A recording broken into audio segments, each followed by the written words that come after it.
Pyörikö teillä lattialla leluja? Se on mulle ammattijärjestönä vinkki siitä, että niitä on ehkä nyt sitten liikaa. Ja asialle kannattaisi tehdä jotain. Jos lelut on vaikea siivota sieltä lattialta kaappiin, sekä aikuisen että lapsen, tai jos lapsi valittaa, että hänellä on tylsää, tai jos niitä leluja kohdellaan välinpitämättömästi, jopa rikotaan niitä, niin nämä on kaikki merkkejä siitä, että lapselle ei suinkaan ole tylsää, vaan hän kärsii nyt päätösväsymyksestä. Meidän täytyy aikuisina puuttua tähän rajaamalla lelujen määrää. Karsitaan tänään esimerkkinä mun asiakkaan kanssa. Heillä nyt on ainakin sellainen tilanne, että niitä leluja on siellä lattialla liikaa. Ne ei pääse takaisin koteihinsa. Ja me käytetään nyt hyväksi tässä 4 kategorian sääntöä, mutta me tehdään tämä karsiminen 5 askeleen kautta. Ja 2 viimeistä niistä on tosi tärkeitä, jos haluat, että tästä tulee teille pysyvä systeemi ja pysyvä apu. Käydään ensin läpi ne askeleet, jotta saat kiinni ajatuksesta. Ensimmäinen askel on, että kerää kaikki lelut yhteen paikkaan. Toinen askel on se, että rakasta niitä leluja. 3. askel on se, että karsi ne lelut. 4. askel on se, että anna niille koti. Ja 5. askel on se, että säädä sun systeemiä. Käydään nämä nyt tarkemmin läpi ja mä kerron myös tämän 4 kategorian säännön, joka auttaa sua sit hahmottamaan jatkossa tätä asiaa helpommin. Ensimmäinen kohta on kerätä kaikki lelut yhteen. Keräämällä kaikki lelut yhteen me todella hahmotetaan se määrä, kuinka paljon niitä leluja siellä oikeasti on. Lapsi näkee itsekin, että oho, mullahan on tällainen määrä näitä leluja. Ja tää on niinku meidän aivoille tärkeä vaihe, joten mä suosittelen, että sä oikeasti teet tämän ja keräätte ne lelut siihen ihan joka puolelta kotia, keräätte ne siihen yhteen paikkaan. Seuraava askel on rakastaa niitä leluja, eli me käytetään positiivista karsimista metodina tässä, varsinkin lasten kanssa. Tää helpottaa sitä päätöksentekoa ja nopeuttaa prosessia. Ja nyt riippuu tosi paljon siitä persoonasta, joka on siellä päättämässä, että mitä lähtee ja mitä jää. Mutta mä todella suosittelen, että sä annat lapsen päättää itse ja yrität olla vaikuttamatta siihen.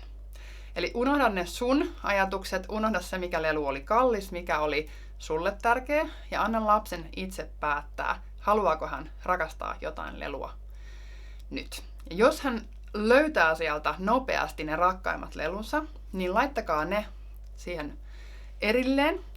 Ja jos siellä on useamman kategorian leluja, jotka tavallaan on niin kuin eri leikin lähteitä, että jos siellä on vaikka nukkeja ja legobalikoita ja vaikka pukeutumisleikkiä, niin nämä on nyt niitä eri kategorioita. Mutta me ei saada taaskaan olla liian aikuisia tämän asian kanssa, vaan meidän pitää antaa lapsen päättää, mitkä kategoriat kuuluu yhteen. Jonkun toisen lapsen mielestä nuket ja autot on saman kategorian, eli saman leikin niin kuin, piirissä, jolloin hän niin ajatelkoon ja antaa hänen tehdä sellainen kategoria. Ja jollekulle toiselle taas sitten ne on aivan 2 eri leikkiä, aivan 2 eri asiaa, jolloin ne on eri kategoriat. Antaa lapsen päättää se. Me pyritään jättämään saataville lapsen korkeudelle helposti operoitavaksi, että hän pystyy itse siivoamaan ja tietää näille leluille paikan, niin noin 4 kategoriaa. Tämä tulee suoraan tieteellisistä tutkimuksista, että meidän aivot ei pysty käsittelemään liiallista runsautta, vaan sitten alkaa tulla tylsää, kun tulee myös päätösväsymys. Me ollaan ajateltu asia liian puhki. Jätetään siihen 4 kategoriaa saataville. Se on semmoinen hyvä määrä, joka lisää leikkiä ja leikin laatua. Kun nämä on valittu nämä 4 rakkainta, niin loput lapsesta riippuen te voitte vielä yrittää karsia. Eli löytyisikö siitä jotain, mikä on jo nähty ja mikä olisi valmis jatkaa matkaa.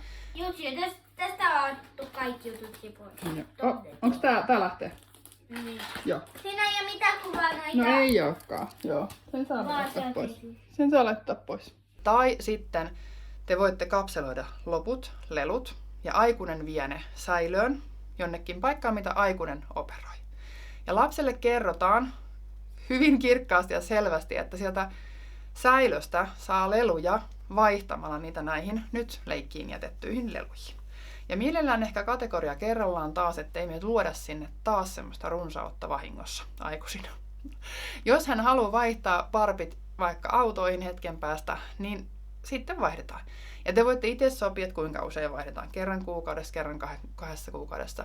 Mutta aina kun ne lelut on siellä kapselissa, niin ne lelu tavallaan nollaantuu siellä lapsen mielessä. Eli sen jälkeen kun se tulee sieltä kapselista, niin se onkin uusi lelu lapselle usein.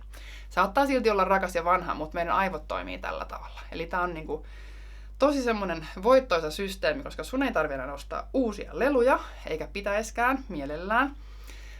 Ja sit lapsi kokee semmoista leikin riemua herkästi, kun hän saa sieltä sit vaihtaa uusia leluja itselleen. Niitä vanhoja, mutta uusia. 3. kohta oli karsia tosiaan niitä leluja, jos se vaan onnistuu nyt tämän lapsen kanssa. Jos te olette ensimmäistä kertaa tekemässä karsimista, niin kokeilkaa sitä sillä tavalla, että kerrot, että nyt olisi mahdollisuus katsoa tästä jotakin leluja, jotka lähtee eteenpäin jatkamaan leikkejä toisissa kodeissa. Mikä voisi olla sellainen lelu, joka lähtisi? Älä painosta lasta, vaan esittele vaan tämän ajatus, että sä voit sitten toimittaa tämän lelun kierrätykseen tai myyntiin. Ja jos toimitat sen myyntiin, niin se on ihan ok antaa lapselle siitä lelusta sitten se rahasumma. Koska mä aikaisemmin kerroin mun toisessa videossa, että lapset todella ajattelee, että lelut on valuuttaa. Se on se heidän oravannahkabisnes, mitä he pyörittää. Niin se on ihan ok maksaa sitä lelusta lapselle se hinta, esimerkiksi mitä kirpputorilta sitä lelusta saisi. Se on hänelle silloin helpompi luopua siitä, koska hänen arvotavarasta siinä on kyse. Jos näistä neuvoista on sulle apua, niin tykkää, ota kanava tilauksen ja jaa ystävälle tää video. Siitä on mulle suurta apua. Mä tiedän, että te tarvitte näitä tällaisia sisältöjä ja mä voin sitten kuvata niitä lisää. Jos te olette tottuneita karsijoita, niin nyt saa karsia.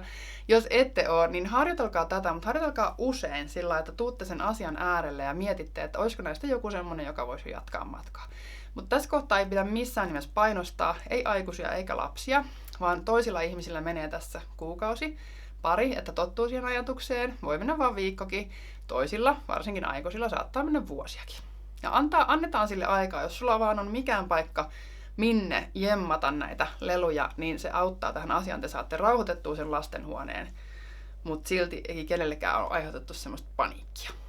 No, sitten me päästään kohtaan 4, mikä on anna koti kaikelle. Ja se on äärimmäisen tärkeää, että niillä tavaroilla on nimetty sijainti ja paikka, missä niitä pidetään. Eli mikään ei nyt oikeasti asu enää siellä lattialla, vaan teidän lapsien leluilla on oikeasti koti. Ja koska meillä on vain 4 kategoriaa, niin me saadaan ne mahtumaan yleensä aika hyvin sinne lastenhuoneeseen. Etitte jokaiselle paikan ja kodin, joka on niin helppo, että lapsikin saa sen lelun sinne palautettua. Tästä me päästään siihen ajatukseen, että nyt kaikilla on nimetty paikka. Taas jälleen kerran me ollaan aivoille ystävällisesti autettu löytämään tämmöinen autopilottikohde meidän aivoille, ja nyt lapsi voi sitten vaan kerätä ajattelematta asiaa sen kummemmin, niin ne lelut paikoilleen illalla. Varmasti usein aikuisen avustuksella aluksi, mutta mitä vanhempi lapsi, niin sitä paremmin hän itse siihen hetken päästä pystyy. Kohta 5 on sitten tosi tärkeä, koska kohta 5 on sellainen, että jos et sä tätä muista tehdä, niin sitten se romahtaa se systeemi jossain kohtaa. Eli säädetään sitä systeemiä teidän perheen tarpeiden mukaan. Jos käykin sillä tavalla, että teidän perhe tarviikin sinne vaikka vain 3 kategoriaa leluja, se homma ei pysy hallussa, niin tehkää niin. Tai jos niitä tarviikin viikon välein vaihtaa alkuun, tai muokkaa se teidän perheen näköiseksi. Tee siitä sellainen systeemi, että se kestää aikaa ja pysyy siellä pyörimässä. Se on tärkeämpää kuin se, että teet juuri niin kuin toisaalla on toiminut.